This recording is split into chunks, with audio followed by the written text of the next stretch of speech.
Hi, ಇವತ್ತಿನ ವಿಡಿಯೋದಲ್ಲಿ ಯಾವುದೇ ಒಂದು ಸ್ಟಾಕನ್ನು ಬೈ ಮಾಡಬೇಕಾದ್ರೆ ಎಕ್ಸಾಕ್ಟಾಗಿ ಎಲ್ಲಿಂದ ಬೈ ಮಾಡಬೇಕು, ಎಲ್ಲಿಂದ ರಿವರ್ಸ್ ಆಗುತ್ತೆ, ಬ್ರೇಕ್ಔಟ್ ಆದಾಗ ಹೇಗೆ ಸ್ಟಾಕನ್ನು ಐಡೆಂಟಿಫೈ ಮಾಡೋದು, ಒರಿಜಿನಲ್ ಬ್ರೇಕ್ಔಟಾ ಅಥವಾ ಫೇಕ್ ಬ್ರೇಕ್ಔಟಾ ಅನ್ನೋದನ್ನ ಒಂದು ಕ್ಲಿಯರ್ ವ್ಯೂನ ಕೊಡ್ತೀನಿ ನಾನು ಇವತ್ತು.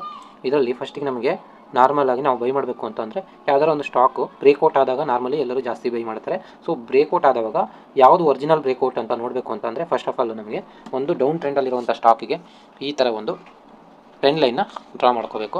ಅದ್ರ ಜೊತೆಗೆ ಅದು ವ್ಯಾಲಿಡ್ ಟ್ರೆಂಡ್ ಏನಾಗಬೇಕು, 1 2 3 ಏನಿದೆ ಅಲ್ಲ ಅದು ಟಚ್ ಆಗಿರಬೇಕು. 1 2 3 ಟೈಮ್ಸ್ ಟಚ್ ಆದರೆ ಮಾತ್ರ ಅದು ವ್ಯಾಲಿಡ್ ಟ್ರೆಂಡ್ ಲೈನ್ ಆಗುತ್ತೆ. ಈ ಟೈಮಲ್ಲಿ ಬ್ರೇಕ್ಔಟ್ ಆದವಾಗ ಸ್ಟಾಕು ಮೇಲ್ಗಡೆ ಹೋಗೋಕ್ಕೆ ಸ್ಟಾರ್ಟ್ ಆಗುತ್ತೆ. ಸೊ ಮೇಲ್ಗಡೆ ಹೋದಾಗ ಏನು ಮಾಡಬೇಕು ಅಂತಂದರೆ ನಾವು ನೆಕ್ಸ್ಟು ಇನ್ನೊಂದು ಲೈನ್ನ ಡ್ರಾ ಮಾಡ್ಕೋಬೇಕು. ಅದು ಎಲ್ಲಿ ಡ್ರಾ ಮಾಡ್ಕೋಬೇಕು ಅಂದರೆ ಪ್ರೀವಿಯಸ್ ಸ್ವಿಂಗ್ ಹೈ ಇದೆಯಲ್ಲ, ಇಲ್ಲಿದೆ ಅಲ್ಲ, ಈ ಲೊಕೇಶನಲ್ಲಿದೆ. ಸೊ ಇಲ್ಲಿ ಒಂದು ಲೈನ್ನ ಡ್ರಾ ಮಾಡ್ಕೋಬೇಕು ಯಾವುದೇ ಒಂದು ಸ್ಟಾಕಿಗೆ.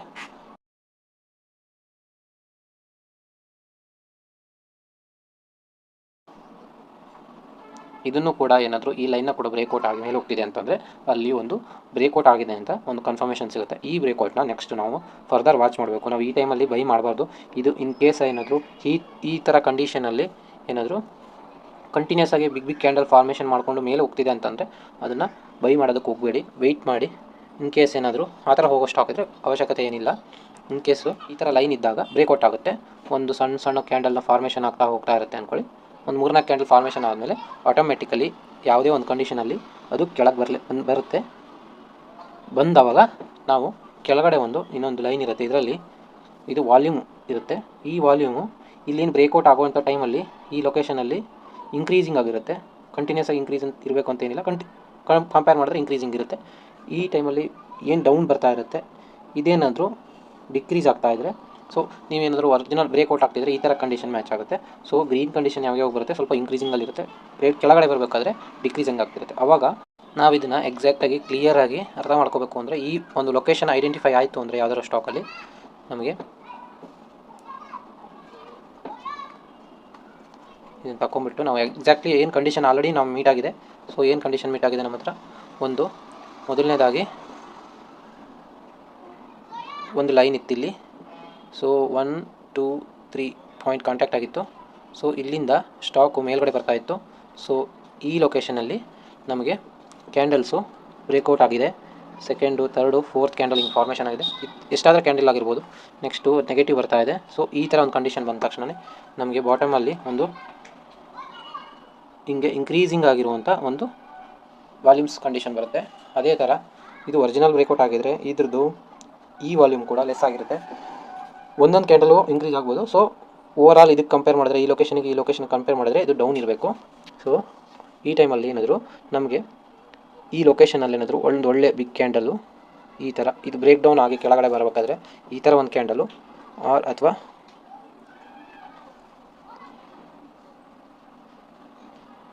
ಈ ಥರ ಕ್ಯಾಂಡಲು ಅಥವಾ ಈ ಥರ ಕ್ಯಾಂಡಲ್ ಏನಾದರೂ ಫಾರ್ಮೇಷನ್ ಆದರೆ ಈ 3 ಕ್ಯಾಂಡಲು ಬುಲ್ಲಿಶ್ ಆಗಿರುತ್ತೆ, ವೆರಿ ಬುಲ್ಲಿಶ್ ಆಗಿರುತ್ತೆ ಈ ಕ್ಯಾಂಡಲ್ಸು. ಈ ಥರ ಕ್ಯಾಂಡಲ್ ಏನಾದರೂ ಫಾರ್ಮೇಷನ್ ಆದರೆ ಆ ಟೈಮಲ್ಲಿ ನಮಗೆ ಇಲ್ಲೂ ಕೆಳಗಡೆ ವಾಲ್ಯೂಮ್ ಚೆಕ್ ಮಾಡಬೇಕಾಗುತ್ತೆ ನಾವು. ಈ ವಾಲ್ಯೂಮ್ ಕೂಡ ಆಲ್ಮೋಸ್ಟ್ ಈ ಲೊಕೇಶನ್ಗಿಂತನೂ ತುಂಬ ಜಾಸ್ತಿ ಇರಬೇಕು. ಈ ಟೈಮಲ್ಲಿ ಮಾತ್ರ ನಮಗೆ ಒಂದು ವ್ಯಾಲಿಡ್ ಅಂತ ಆಗುತ್ತೆ. ಟ್ರೆಂಡ್ ಲೈನು ಬ್ರೇಕ್ಔಟ್ ಆಗಿರೋದು ವ್ಯಾಲಿಡ್ ಬ್ರೇಕ್ಔಟ್ ಅಂತ, ಒರಿಜಿನಲ್ ಬ್ರೇಕ್ಔಟ್ ಆಗಿದೆ ಅಂತ ಅರ್ಥ. ಇನ್ ಕೇಸ್ ಏನಾದರೂ ಈ ಥರ ಕಂಡೀಷನಲ್ಲಿ ಫೇಕ್ ಬ್ರೇಕ್ಔಟ್ ಆಗಿದರೆ ಏನೇನಾಗುತ್ತೆ ಅಂತಂದರೆ ಇದು ಎಕ್ಸಾಕ್ಟಾಗಿ ನಾನು ಹೇಳ್ತೀನಿ ಹೇಗಾಗುತ್ತೆ ಅಂದರೆ ಈ ಥರ ಬರ್ತಾ ಇರಬೇಕಾದ್ರೆ ಡೌನ್ ಬರ್ತಾ ಇರುತ್ತೆ. ಸೊ ಇದನ್ನು ಈ ಲೊಕೇಶನಲ್ಲಿ ಒಂದು ಬಿಗ್ ಕ್ಯಾಂಡಲ್ ಫಾರ್ಮೇಷನ್ ಆಗುತ್ತೆ. ಒಂದು ಫೇಲ್ ಆಗಿದ್ದರೆ ನೆಕ್ಸ್ಟ್ ಡೌನ್ ಟ್ರೆಂಡ್ ಕಂಟಿನ್ಯೂ ಆಗುತ್ತೆ. ಈ ಪ್ಲೇಸಿಗೆ ಬಂದ ತಕ್ಷಣ ಮತ್ತೆ ಸ್ಟಾಪ್ ಆಗ್ಬೋದು. ಮತ್ತು ಸೆಕೆಂಡ್ ಟೈಮ್ ಮತ್ತೆ ಮೇಲೆ ಹೋಗೋಕ್ಕೆ ಸ್ಟಾರ್ಟ್ ಆಗುತ್ತೆ. ಮೇಲೆ ಹೋಗಿ ಮತ್ತೆ ಇದೇ ಲೈನ್ ಹತ್ರ ಬಂದು ಸ್ಟಾಪ್ ಆಗುತ್ತೆ. ಈ ಟೈಮ್ ಸ್ಟಾಪ್ ಆದಾಗಲೂ ಮತ್ತೆ ವಾಲ್ಯೂಮ್ನ ನಾವು ಚೆಕ್ ಮಾಡ್ಕೋಬೇಕಾಗುತ್ತೆ. ಇದು ಫೇಲ್ ಆಗುತ್ತೆ, ಇದು ಫೇಲು. ಇನ್ ಕೇಸ್ ಕಂಟಿನ್ಯೂಸ್ ಆಯಿತು ಅಂದರೆ ಈ ಸ್ಟಾಕು ಈ ವ್ಯಾಲಿಡ್ ಟ್ರೆಂಡ್ ಲೈನ್ ಹತ್ರ ನಮಗೆ ಬ್ರೇಕ್ಔಟ್ ಆಗಿಲ್ಲ ಅಂತ ಫ್ರೆಶ್ ಮತ್ತೆ ಬ್ರೇಕ್ಔಟ್ನ ಹುಡುಕಬೇಕು. ಇವಾಗ ಆಲ್ರೆಡಿ ಬ್ರೇಕ್ಔಟಲ್ಲಿದೆ, ಬ್ರೇಕ್ಔಟ್ ಆಗಿದೆ, ಈ ಲೈನ್ ಹತ್ರ ಬಂದು ಸ್ಟಾಪ್ ಆಗಿದೆ. ಮತ್ತೇನಾದರೂ ಇಲ್ಲಿ ತನಕ ವ್ಯಾಲ್ಯೂಮು ಇನ್ಕ್ರೀಸ್ ಆಗಿರುತ್ತೆ. ಸೊ ಈ ಕ್ಯಾಂಡಲ್ ಬರೋ ತನಕ ನೆಕ್ಸ್ಟ್ ಮತ್ತೆ ಡೌನ್ ಆಗುತ್ತೆ. ಮತ್ತು ಈ ಗ್ರೀನ್ ಕ್ಯಾಂಡಲ್ ಯಾವಾಗ ಫಾರ್ಮೇಷನ್ ಆಗೋಕ್ಕೆ ಸ್ಟಾರ್ಟ್ ಆಗುತ್ತೆ ಅವಾಗ ಏನಾದರೂ ಸ್ವಲ್ಪ ಇನ್ಕ್ರೀಸ್ ಆಗಿಬಿಟ್ಟು ಇಲ್ಲೇನಾದರೂ ಮತ್ತೆ ಬಿಗ್ಗೆಸ್ಟ್ ಬ್ರೇಕ್ಔಟು ಸೇಮ್ ಈ ಕ್ಯಾಂಡಲು ಅಥವಾ ಈ ಕ್ಯಾಂಡಲು ಈ ಥರ ಕ್ಯಾಂಡಲಲ್ಲಿ ಏನಾದರೂ ಮತ್ತೆ ವಾಲ್ಯೂಮ್ ಬಂತು ಅಂದರೆ ಮತ್ತೊಂದು ಸರಿ ನಾವು ಈ ಲೊಕೇಶನಲ್ಲಿ ಬೈ ಮಾಡ್ಕೋಬೋದು. ಇನ್ನೊಂದು ಇಲ್ಲಿಂದ ಕಂಟಿನ್ಯೂ ಆಗುತ್ತೆ. ಇದು ಫೇಲು ಕಂಟಿನ್ಯೂ ಆದರೆ ಇನ್ನು ಕೆಳಗಡೆ ಹೋಯ್ತು ಅಂದರೆ ಬೈ ಮಾಡೋದಕ್ಕೆ ಹೋಗ್ಬಾರ್ದು. ಇಲ್ಲಿ ಸೆಕೆಂಡ್ ಟೈಮ್ ನಾವು ಎಂಟ್ರಿ ಮಾಡ್ಬೋದು. ಇನ್ನೊಂದು ಇನ್ ಕೇಸ್ ಏನಾದರೂ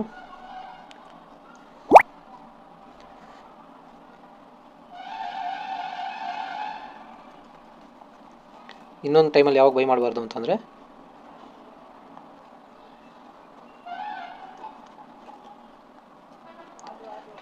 ನೆಕ್ಸ್ಟ್ ಇಲ್ಲಿ ಕಂಟಿನ್ಯೂ ಆಗಿರೋ ಸ್ಟಾಕು ಇಲ್ಲಿ ಬಂದ್ಬಿಟ್ಟು ನಿಮಗೆ ಒಂದು ವ್ಯಾಲ್ಯೂಮ್ ಇಂಡಿಕೇಶನ್ ಕೊಡ್ದೇ ದೊಡ್ಡ ದೊಡ್ಡ ಕ್ಯಾಂಡಲ್ ಹೋಗ್ತಾ ಇದೆ ಅಂತಂದರೆ ಬೈ ಮಾಡಬೇಡ್ರಿ. ಇಲ್ಲಿ ಒಂದು ಕೂಡ ರೆಡ್ ಕ್ಯಾಂಡಲ್ ಇರಬಾರ್ದು.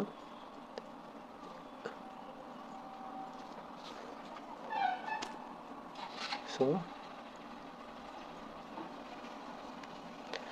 ಇದೇನಾದರೂ ಕಂಟಿನ್ಯೂಸ್ ಆಗಿ ಏನಾದರೂ ಮೇಲೇ ಹೋಗ್ತಾ ಇದ್ದರೆ ವೆಯ್ಟ್ ಮಾಡಬೇಕು. ಇಂಥ ಟೈಮಲ್ಲಿ ಕೂಡ ಇದು ಸಡನ್ನಾಗಿ ನೆಕ್ಸ್ಟು ಬಿಗ್ಗೆಸ್ಟು ಫಾಲ್ ಆಗೋಕ್ಕೆ ಚಾನ್ಸಸ್ ಇರುತ್ತೆ. ಯಾವುದೇ ಸ್ಟಾಕು ಈ ಥರ ಫಾಲ್ ಆಗೋಕ್ಕೆ ಚಾನ್ಸ್ ಇರುತ್ತೆ. ಸೊ ಆ ಟೈಮಲ್ಲಿ ಯಾವುದೇ ಸ್ಟಾಕ್ಗಳು ಯಾವುದೇ ಬ್ರೇಕ್ಔಟು ಒಂದು ಕನ್ಸಾಲಿಡೇಷನ್ ಇಲ್ದಂಗೆ ನಮಗೆ ಮೂಮೆಂಟಮು ಕೊಡಲ್ಲ. ಆ ಥರ ಮೂಮೆಂಟ್ ಆಗಬೇಕು ಅಂತಂದರೆ ಈ ಲೊಕೇಶನಲ್ಲಿ ತುಂಬ ಲಾಂಗ್ ಟೈಮ್ ಏನಾದರೂ ಸ್ಪೆಂಡ್ ಮಾಡಿಬಿಟ್ಟು ರೆಡ್ ಕ್ಯಾಂಡಲು ಗ್ರೀನ್ ಕ್ಯಾಂಡಲು ಹಿಂಗೆ ಫಾರ್ಮೇಷನ್ ಆಗಿಬಿಟ್ಟು ತುಂಬ ಟೈಮಿಂದ ಹೋಲ್ಡ್ ಆಗಿ ಏನಾದರೂ ಬ್ರೇಕ್ಔಟ್ ಆಗ್ತಾ ಇದೆ, ಈ ಟೈಮಲ್ಲಿ ಮತ್ತೆ ಅದನ್ನೇ ಅಬ್ಸರ್ವ್ ಮಾಡಬೇಕಾಗುತ್ತೆ. ಈ ಲೊಕೇಶನಲ್ಲಿ ವಾಲ್ಯೂಮ್ ಲೋ ಇರಬೇಕು, ಈ ಲೊಕೇಶನಲ್ಲಿ ವಾಲ್ಯೂಮ್ ಹೈ ಆಗಿಬಿಟ್ಟು ಆಮೇಲೆ ಏನಾದರೂ ಸಡನ್ ಬ್ರೇಕ್ಔಟ್ ಆಗಿ ಮೂಮೆಂಟಮ್ ಆಗ್ತಿದೆ ಅಂದರೆ ಇನ್ ಕೇಸ್ ಸಡನ್ನಾಗಿ ಎಂಟ್ರಿ ಆಗ್ಬೋದು. ಇಲ್ಲಿ ಆ ಕಂಡೀಷನ್ ಇಲ್ದಂಗೆ ಯಾವಾಗಲೂ ಎಂಟ್ರಿ ಆಗಬಾರ್ದು. ಈ ಥರ ಕಂಡೀಷನ್ ಮೀಟ್ ಆದರೆ ಮಾತ್ರ ನಾನು ಏನೇನು ಹೇಳಿದ್ದೀನಿ ಆ ಕಂಡೀಷನ್ಸ್ ಮೀಟ್ ಆದರೆ ಮಾತ್ರ ಎಂಟ್ರಿ ಆಗಬೇಕು. ನಾವಿವಾಗ ಇದನ್ನು ಸ್ಟಾಕಲ್ಲಿ ಒಂದು ಲೈವ್ ಚಾರ್ಟಲ್ಲಿ ಹೋಗ್ಬಿಟ್ಟು ಚೆಕ್ ಮಾಡೋಣ. ಅದಕ್ಕೆ ನಾನು ಟ್ರೇಡಿಂಗ್ ಬಿ ವೆಬ್ಸೈಟ್ನ ಯೂಸ್ ಮಾಡ್ತಾ ಇದ್ದೀನಿ. ಇದರಲ್ಲಿ ನಾನು ಫಸ್ಟಿಗೆ ಡಾಕ್ಟರ್ ರೆಡ್ಡಿ ಚಾರ್ಟ್ನ ಹಾಕೊಂಡಿದ್ದೀನಿ. ಇದರಲ್ಲಿ ಏನಾಗಿದೆ ಅಂತಂದರೆ ಇಲ್ಲೊಂದು ಯಾವುದೇ ಒಂದು ಟ್ರೆಂಡ್ ಲೈನ್ ನಾವು ಡ್ರಾ ಮಾಡ್ತೀವಿ ಅಂತಂದರೆ ಫಸ್ಟಿಗೆ ಅದು 3 ಪಾಯಿಂಟ್ ಕಾಂಟ್ಯಾಕ್ಟ್ ಆಗಿರಬೇಕು. 1 2 3 ಇದು ಡೌನ್ ಟ್ರೆಂಡಲ್ಲಿದೆ, 3 ಪಾಯಿಂಟ್ ಕಾಂಟ್ಯಾಕ್ಟ್ ಆಗಿದೆ. ಸೊ ಇಂಥ ಟೈಮಲ್ಲಿ ನಮಗೆ ಒಂದು ಬ್ರೇಕ್ಔಟ್ ಸಿಕ್ಕಿದೆ. ಬ್ರೇಕ್ಔಟ್ ಸಿಕ್ಕಿದಾಗ ಏನಾಗುತ್ತೆ ಅಂದರೆ ನಾನು ಆಲ್ರೆಡಿ ಹೇಳಿದ್ದೀನಿ ಯಾವ ಕಂಡೀಷನಲ್ಲಿ ಬೈ ಮಾಡಬೇಕು ಅಂತ. ಬ್ರೇಕ್ಔಟ್ ಆಗಿರೋ ಟೈಮಲ್ಲಿ ಪ್ರೀವಿಯಸ್ಲಿ ಸ್ವಿಂಗ್ ಹೈಗೆ ಒಂದು ಲೈನ್ನ ಡ್ರಾ ಮಾಡ್ಕೊಳ್ಳೋಣ ಫಸ್ಟಿಗೆ. ಓಕೆ, ಡ್ರಾ ಮಾಡ್ಕೊಂಡಾದ್ಮೇಲೆ ನಾನು ಹೇಳ್ದಂಗೆ ಇದನ್ನು ಕೂಡ ಬ್ರೇಕ್ ಆದಮೇಲೆ ಇಲ್ಲಿ ಅಬ್ಸರ್ವ್ ಮಾಡ್ಬೋದು ನಾವು. ಇದು ಮೇಲ್ಗಡೆ ಹೋಗಿದೆ, ನಾವು ಇಲ್ಲಿ ಬೈ ಮಾಡಲ್ಲ. ಸೊ ಮತ್ತೆ ಕೆಳಗಡೆ ಬಂದಿದೆ. ಸೊ ಕೆಳಗಡೆ ಬಂದಾಗ ಕೂಡ ನಮಗೆ ಒಂದು ಇಂಡಿಕೇಶನ್ ಬರಬೇಕಿತ್ತು. ಇಲ್ಲಿ ಒಂದು ಹ್ಯಾಮರ್ ಕ್ಯಾಂಡಲ್ ಆಗಲಿ ಅಥವಾ ಒಂದು ಎಂಗಲ್ಫಿಂಗ್ ಕ್ಯಾಂಡಲ್ ಆದರೆ ಬರಬೇಕಿತ್ತು, ಬಂದಿಲ್ಲ. ಸೊ ಇದು ಬ್ರೇಕ್ಔಟ್ ಏನಾಗಿದೆ ಅಂತಂದರೆ ಫೇಲ್ ಆಗಿದೆ. ಸೊ ಅದರ ನಂತರ ಕೆಳಗಡೆ ಇಲ್ಲಿ ವಾಲ್ಯೂಮ್ ಕೂಡ ನಾವು ಅಬ್ಸರ್ವ್ ಮಾಡಬೇಕಂತಂದರೆ ಇಲ್ಲಿ ಇನ್ಕ್ರೀಸ್ ಆಗಿದೆ. ಸೊ ಇಲ್ಲಿ ಕೂಡ 1 by 1 ಕ್ಯಾಂಡಲಲ್ಲಿ ಅಬ್ಸರ್ವ್ ಮಾಡ್ತಾ ಇದ್ದರೆ ಕೆಳಗಡೆ ಇನ್ಕ್ರೀಸ್ ಆಗ್ತಾನೆ ಹೋಗಿದೆ. ಸೊ ಫೇಲ್ ಆಗಿದೆ ಅಂತ ಅರ್ಥ. ಈ ಕಂಡೀಷನಲ್ಲಿ ನಾವು ಬ್ರೇಕ್ಔಟ್ ಆಗಿದೆ ಅಂತೇಳಿ ಬೈ ಮಾಡಿದ್ರೆ ಇದು ನಮ್ಮದು ಸ್ಟಾಪ್ ಲಾಸ್ ಹಿಟ್ ಆಗುವಂಥ ಚಾನ್ಸಸ್ ತುಂಬ ಜಾಸ್ತಿ ಇರುತ್ತೆ. ಸೊ ಈ ಥರ ಕಂಡೀಷನ್ನ ಅವಾಯ್ಡ್ ಮಾಡಬೇಕು. ಫಸ್ಟ್ ಕಂಡೀಷನಲ್ಲಿ ನಾವು ಹೇಗೆ ಅವಾಯ್ಡ್ ಮಾಡೋದು ಅಂತ ನೋಡಿದ್ವಿ. ನೆಕ್ಸ್ಟು ಇನ್ ಕೇಸ್ ಮತ್ತೆ ಏನಾದರೂ ಅದು ಡೌನ್ ಟ್ರೆಂಡ್ ಕಂಟಿನ್ಯೂ ಆದರೆ ಮತ್ತೆ ಬ್ರೇಕ್ಔಟ್ ಆಗೋ ತನಕ ವೆಯ್ಟ್ ಮಾಡಬೇಕು. ಇದು ಡೌನ್ ಟ್ರೆಂಡಿಗೆ ಕಂಟಿನ್ಯೂ ಆಗಿಲ್ಲ. ಸೊ ವೆಯ್ಟ್ ಮಾಡಿ ನೆಕ್ಸ್ಟು ಮತ್ತೆ ಯಾವಾಗಾದರೂ ಬ್ರೇಕ್ಔಟ್. ಸೊ ಇವಾಗ ಇದನ್ನು ಮತ್ತೊಂದು ಸರಿ ಯಾವಾಗ ಬ್ರೇಕ್ಔಟ್ ಆಗುತ್ತೆ, ಸೊ ಆ ಟೈಮ್ ತನಕ ವೆಯ್ಟ್ ಮಾಡಬೇಕಾಗುತ್ತೆ ಇದು ಸ್ಟಾಕ್ನ. ಇಲ್ಲಿ ಮತ್ತೊಂದು ಸರಿ ಬ್ರೇಕ್ಔಟ್ ಆಗಿದೆ. ಸೊ ಬ್ರೇಕ್ಔಟ್ ಆಗಿ ಮತ್ತೆ ಕೆಳಗಡೆ ಬರೋ ಟೈಮಲ್ಲಿ ರೆಡ್ ವಾಲ್ಯೂಮು ಇನ್ಕ್ರೀಸ್ ಆಗ್ತಾ ಇದೆ. ಇಲ್ಲೆಲ್ಲ ಅಬ್ಸರ್ವ್ ಮಾಡ್ತಾ ಇರ್ಬೋದು. ರೆಡ್ ವ್ಯಾಲ್ಯೂಮ್ ಎಲ್ಲಿವರೆಗೂ ಇನ್ಕ್ರೀಸ್ ಆಗ್ತಾ ಇದೆ ಇಲ್ಲಿ ನೋಡಿರಿ, ಇಲ್ಲಿವರೆಗೂ ಇನ್ಕ್ರೀಸ್ ಆಗ್ತಾ ಇದೆ ಅಂದರೆ ಅಲ್ಲಿವರೆಗೂ ನಾವು ಅವಾಯ್ಡ್ ಮಾಡಲೇಬೇಕಿದೆ ಸ್ಟಾಕ್ನ. ಅದರ ನಂತರ ನಾವೇನಾದರೂ ತಗೊಳ್ಳೇಬೇಕು ಅಂತ ಅಂದಾಗ ನೆಕ್ಸ್ಟು ಇಲ್ಲಿ ಒಂದು ಸ್ಮಾಲ್ ಟ್ರೆಂಡ್ ಫಾರ್ಮ್ ಆಗಿದೆ, ಡೌನ್ ಟ್ರೆಂಡಲ್ಲಿರೋ ಸ್ಟಾಕು ಮತ್ತೆ ಒಂದು ಸ್ಮಾಲ್ ಡೌನ್ ಟ್ರೆಂಡಲ್ಲಿದೆ. ಮತ್ತೆ ಏನಾಗಿದೆ ಬ್ರೇಕ್ಔಟ್ ಆಗಿದೆ. ಈ ಬ್ರೇಕ್ಔಟ್ ಆದ ತಕ್ಷಣ ನಾವೇನು ಮಾಡ್ತೀವಿ ನೆಕ್ಸ್ಟು ಇನ್ನೊಂದು ಸ್ವಿಂಗ್, ಇದು ಸ್ವಿಂಗು ಪ್ರೀವಿಯಸ್ ಇದು ಬ್ರೇಕ್ಔಟ್ ಆಗಿರೋ ಟೈಮಲ್ಲಿ ಇದು ಸ್ವಿಂಗ್ ಹೈ ಆಗಿರುತ್ತೆ. ಸೊ ಸ್ವಿಂಗ್ ಹೈ ಆಗಿದ್ದಾಗ ಇದು ನಮಗೆ ಬೇಕಾಗಿಲ್ಲ ಹಳೆಯದು. ಸೊ ಇಲ್ಲಿ ಅಬ್ಸರ್ವ್ ಮಾಡ್ತಿರ್ಬೋದು, ಇಲ್ಲಿ ಯಾವಾಗ ಇಲ್ಲಿಂದ ಬ್ರೇಕ್ಔಟ್ ಆಗೋಕ್ಕೆ ಸ್ಟಾರ್ಟ್ ಆದಾಗಿಂದ ಮೇಲೆ ಹೋಗಬೇಕಾದ್ರೆ ವಾಲ್ಯೂಮ್ ಇನ್ಕ್ರೀಸ್ ಆಗಿದೆ. ಸೊ ಇಲ್ಲಿ ಕೂಡ ವಾಲ್ಯೂಮು ಇನ್ಕ್ರೀಸು ಆಗಿಲ್ಲ, ಡಿಕ್ರೀಸು ಆಗಿಲ್ಲ. ಒಂದು ಸರಿ ಇನ್ಕ್ರೀಸ್ ಆಗ್ತಿದೆ, ಒಂದು ಸರಿ ಡಿಕ್ರೀಸ್ ಆಗ್ತಿದೆ. ಸೊ ಇಲ್ಲಿವರೆಗೂ ಬಂದಾಗ ನಮಗೆ ಕನ್ಫರ್ಮೇಷನ್ ಸಿಕ್ಕಿಲ್ಲ. ಕನ್ಫರ್ಮೇಷನ್ ಸಿಗಬೇಕು ಅಂತಂದರೆ ನಮಗೆ ಒಂದು ಈ ಥರದ ಕ್ಯಾಂಡಲ್ಸ್ ಫಾರ್ಮೇಷನ್ ಆಗಿದೆ. ಸೊ ಇಲ್ಲಿ ನಮಗೇನಾಗುತ್ತೆ ಅಂದರೆ ಒಂದು ಕನ್ಫರ್ಮೇಷನ್ ಸಿಗುತ್ತೆ. ಸೊ ಇಲ್ಲಿ ಕೆಳಗಡೆ ಬಂದಿರೋದು ಮತ್ತೆ ರಿವರ್ಸ್ ಆಗ್ತಾ ಇದೆ. ಸೊ ಇಲ್ಲಿ ಕನ್ಫರ್ಮೇಷನ್ ಸಿಕ್ಕಿದೆ, ಈ ಥರ ಕ್ಯಾಂಡಲ್ ಕೂಡ ಫಾರ್ಮೇಷನ್ ಆಗಿದೆ. ಈ ಥರ ಟೈಮಲ್ಲಿ ನಾವು ಬೈಯಿಂಗಿಗೆ ಪ್ಲಾನ್ ಮಾಡ್ಬೋದು.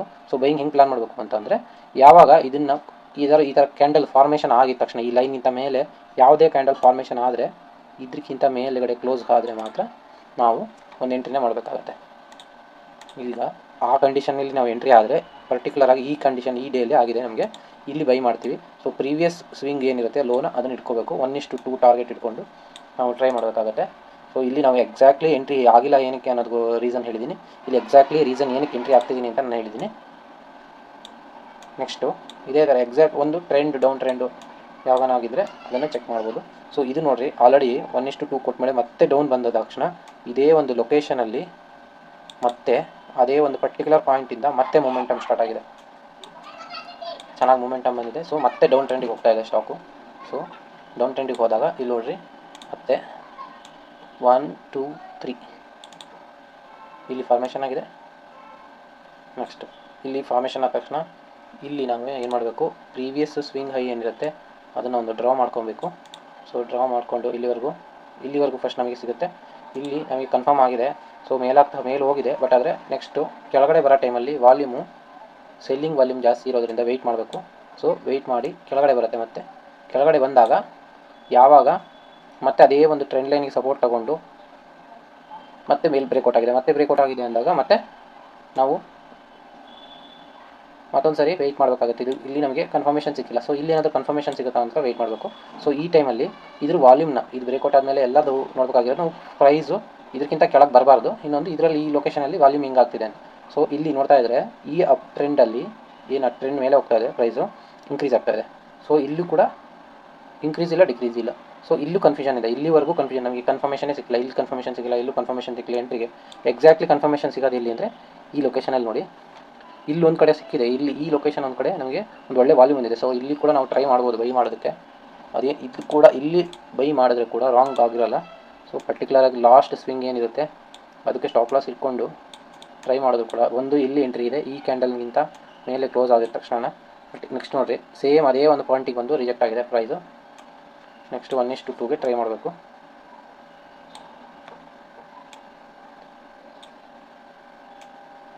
ಒನ್ ಅಚೀವ್ ಆಗಿಬಿಟ್ಟು ಕೆಳಗಡೆ ಬಂದಿದೆ.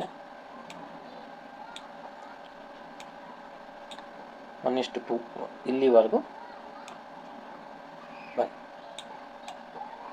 ಸೆಕೆಂಡ್ ಟೈಮ್ ಆಗಿದೆ. ಈಗ ನಾವು ಪರ್ಟಿಕ್ಯುಲರಾಗಿ ಇಲ್ಲಿ ಬೈ ಮಾಡಬೇಕು. ಎಲ್ಲಿ ನಮಗೆ ಕ್ಲಿಯಾರಿಟಿ ಸಿಗಲ್ಲ, ಇಲ್ಲಿ ಕ್ಲಿಯಾರಿಟಿ ಸಿಕ್ಕಿರಲಿಲ್ಲ ಅಂತಂದ್ರೂ ಕೂಡ ಮತ್ತೆ ಕೆಳಗಡೆ ಬಂದು ಇಲ್ಲಿ ನಾನು ಏನು ಹೇಳಿದ್ದೀನಿ ಕ್ಯಾಂಡಲ್ಸು ಈ ಒಂದು ಲೊಕೇಶನಲ್ಲಿ ಬಂದಿದೆ. ಸೊ ಈ ಒಂದು ಲೊಕೇಶನಲ್ಲಿ ಬಂದಾವಾಗ ಇಲ್ಲಿ ಒಂದು ಒಳ್ಳೆ ಕ್ಯಾಂಡಲ್ ಬಂದಿದೆ. ಇದಕ್ಕಿಂತ ಮೇಲೆ ಹೋಲ್ಡ್ ಆದರೂ ಕೂಡ ನಾವು ಇದನ್ನು ಕೂಡ ಸ್ಟಾಪ್ ಲಾಸ್ ಇಟ್ಕೊಂಡು ಇದನ್ನು ಟ್ರೇಡ್ ಮಾಡ್ಬೋದಿತ್ತು. ಅಲ್ಲಿ ಮಿಸ್ ಆಗಿದ್ರು ಕೂಡ ಸೆಕೆಂಡ್ ಟೈಮ್ ಕೂಡ ಟ್ರೇಡ್ ಮಾಡ್ಬೋದಿತ್ತು. ಇದು 1:2 ಎಲ್ಲಿವರೆಗೂ ಬರುತ್ತೆ ಇಲ್ಲಿವರೆಗೆ 1:2 ಬರುತ್ತೆ. ಆಮೇಲೆ ಎಕ್ಸಿಟ್ ಆಗಬೇಕು. 1:2ಗೆ ನಾವು ಎಕ್ಸಿಟ್ ಆಗಬೇಕಾಗುತ್ತೆ ಇದನ್ನು. ಸೊ ಮತ್ತೆ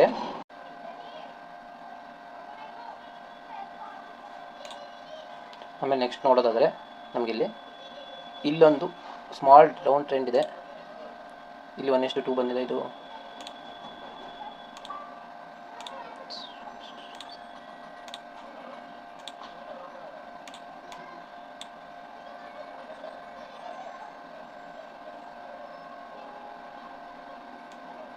ಸೊ ನಮ್ಗೆ ಬಿಲ್ ಬಂದಿದೆ.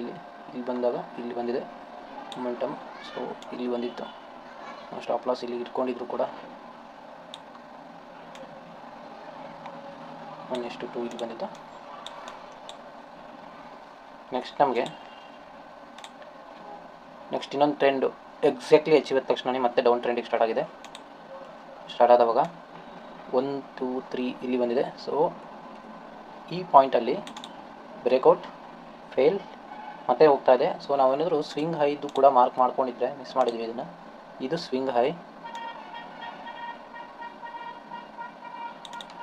ಸೊ ಮೇಲೋಯ್ತು, ಕೆಳಗಡೆ ಬಂತು, ಫೇಲ್ ಆಗಿದೆ. ಸೊ ಈ ಪಾಯಿಂಟಲ್ಲಿ ನಮಗೇನಾದರೂ ಒಳ್ಳೆ ಬ್ರೇಕ್ ಡೌನ್ ಕ್ಯಾಂಡಲ್ ಇಲ್ಲಿ ರೆಡ್ ಬಂತು ಮತ್ತು ಗ್ರೀನ್ ಆಯಿತು, ಒಳ್ಳೆ ಕ್ಯಾಂಡಲ್ ಬರಲಿಲ್ಲ ಅಂದರೆ ನೆಕ್ಸ್ಟು ಫೇಲ್ ಆಯಿತು. ಸೊ ಈ ಟೈಮಲ್ಲಿ ಮತ್ತೊಂದು ಸರಿ ಫೇಲ್ ಆಯಿತು. ಕಂಟಿನ್ಯೂಸ್ ಆಗಿ ಈ ಟ್ರೆಂಡನ್ನ ಫೇಲ್ ಆಗ್ತಾನೇ ಇದೆ. ಸೊ ನಾವು ಇವಾಗ ಇನ್ ಕೇಸ್ ಏನಾದರೂ ಹೊಸದೇನಾದರೂ ಟ್ರೆಂಡ್ ಇದ್ದರೆ ಅದನ್ನು ಕೂಡ ಡ್ರಾ ಮಾಡ್ಕೋಬೋದು. ಇವಾಗ ಇಲ್ಲಿ ಚೆಕ್ ಮಾಡ್ತಿದ್ದಾಗ ಇದು ಫೇಲ್ ಆಗಿದೆ, ಇದನ್ನು ತಕ್ಕೊಳ್ಳೋಣ. ನೆಕ್ಸ್ಟ್ 1 2 ಆಲ್ಮೋಸ್ಟ್ 3 ಇದು 4 ಆದಮೇಲೆ ಬ್ರೇಕ್ಔಟ್ ಆಗಿದೆ. ಜಸ್ಟ್ ಬ್ರೇಕ್ಔಟ್ ಆಗಿದೆ. ನಾನು ಆಲ್ರೆಡಿ ಇದನ್ನು ಮಾರ್ಕ್ ಮಾಡಿಟ್ಟಿದ್ದೀನಿ, ಯಾಕಂದರೆ ನಾನು ವಾಚ್ ಮಾಡ್ತಾಯಿದ್ದೀನಿ ಈ ಸ್ಟಾಕ್ನ ಬೈ ಮಾಡಬೇಕು ಅಂತ ಅಂದ್ಕೊಂಡ್ಬಿಟ್ಟು. ಬ್ರೇಕ್ಔಟ್ ಆದ ತಕ್ಷಣವೇ ಇಲ್ಲಿ ಯಾವುದೇ ಥರದ ನಮಗೆ ವಾಲ್ಯೂಮ್ ಇಂಡಿಕೇಷನ್ ಸಿಗ್ತಾ ಇಲ್ಲ. ಸೊ ನಾವು ಇವಾಗ ಏನು ಮಾಡಬೇಕು ಅಂತಂದರೆ ವೆಯ್ಟ್ ಮಾಡಬೇಕು. ಎಲ್ಲಿವರೆಗೂ ವೆಯ್ಟ್ ಮಾಡಬೇಕು ಅಂತಂದರೆ ಯಾವುದೇ ಒಂದು ಪ್ರೀವಿಯಸ್ ಸ್ವಿಂಗ್ ಹೈ ಏನಿರುತ್ತೆ ಇದನ್ನು ನಾವು ರೆಫರೆನ್ಸ್ ಆಗಿಟ್ಕೋಬೇಕು ಫಸ್ಟಿಗೆ. ಇನ್ ಕೇಸ್ ಪ್ರೈಸ್ ಇದ್ರ ಮೇಲೆ ಹೋಲ್ಡ್ ಆಯಿತು ಅಂತಂದರೆ ಹೋಲ್ಡ್ ಹೇಗಾಗಬೇಕು ಅಂದರೆ ನಾವು ಇಲ್ಲಿ ನೋಡ್ತಿದ್ದೀನಿ ಒಂದು ಒಳ್ಳೆ ಮೂಮೆಂಟಮ್ ಬರುತ್ತೆ ವಿತ್ ಇನ್ಕ್ರೀಸಿಂಗ್ ಮೂಮೆಂಟಮ್. ಆದರೆ ಇವಾಗ ಏನಾದರೂ ಡೌನ್ ಟ್ರೆಂಡು ಬರ್ಬೋದು. ಇಲ್ಲಿ ಈ ಲೈನ್ನ ಬ್ರೇಕ್ ಮಾಡಿದಂಗೆ ಮತ್ತೇನಾದರೂ ಅಪ್ಸೈಡ್ ಬರಬೇಕಾದ್ರೆ ಒಳ್ಳೆ ವಾಲ್ಯೂಮ್ ಒಳ್ಳೆ ಕ್ಯಾಂಡಲ್ ಬಂತು ಅಂತಂದರೆ ನಾವು ಈ ಸ್ಟಾಕನ್ನು ಬೈ ಮಾಡ್ಬೋದು. ಇದು ನಾನು ಇವತ್ತು ಒಂದೇ ಸ್ಟಾಕನ್ನು ಎಕ್ಸಾಂಪಲ್ ಕೊಟ್ಟಿದ್ದೀನಿ. ಯಾವುದೇ ಥರದ್ದು ಯಾವುದು ಸ್ಟಾಕು ಕೂಡ ಇದೇ ಥರನೇ ಬಿಹೇವ್ ಮಾಡುತ್ತೆ. ಸೊ ಇದು ಓನ್ಲಿ ಪ್ರೈಸು ಮತ್ತು ವಾಲ್ಯೂಮನ್ನೇ ಬೇಸ್ ಇಟ್ಕೊಂಡ್ಬಿಟ್ಟು ಇದನ್ನು ಅನಾಲಿಸಿಸ್ ಮಾಡಿಬಿಟ್ಟು ಮಾಡೋದು. ಯಾವುದೇ ಇಂಡಿಕೇಟರ್ ಬೇಡ. ನಾನು ನೆಕ್ಸ್ಟು ಡೇ ಬೈ ಡೇ ಯಾವ್ದಾದ್ರು ಒಂದೊಂದು ದಿನ ಫ್ರೀ ಇದ್ದಾವಾಗ ಇದನ್ನು ಎಲ್ಲ ಸ್ಟಾಕಿಗೂ ಅಪ್ಲೈ ಮಾಡಿ, ನಿಫ್ಟಿ 50 ಎಲ್ಲ ಸ್ಟಾಕಿಗೂ ಅಪ್ಲೈ ಮಾಡಿ ನಿಮಗೆ ಎಕ್ಸಾಕ್ಟ್ ಪಾಯಿಂಟು ಒಂದು ಎಲ್ಲಿ ಬೈ ಮಾಡಬೇಕು, ಎಲ್ಲಿ ಸೆಲ್ ಮಾಡಬೇಕು, ಇದೇ ಥರ ಡೀಪಾಗಿ ಎಕ್ಸ್ಪ್ಲೈನ್ ಮಾಡ್ತೀನಿ. ನಿಮಗೆ ಈ ವಿಡಿಯೋ ಇಷ್ಟ ಆಗಿದರೆ ಲೈಕ್ ಮಾಡಿ, ಶೇರ್ ಮಾಡಿ ಹಾಗೂ ಸಬ್ಸ್ಕ್ರೈಬ್ ಮಾಡ್ಕೊಳ್ಳಿ ಯಾರ್ಯಾರು ಸಬ್ಸ್ಕ್ರೈಬ್ ಮಾಡ್ಕೊಂಡಿಲ್ಲ.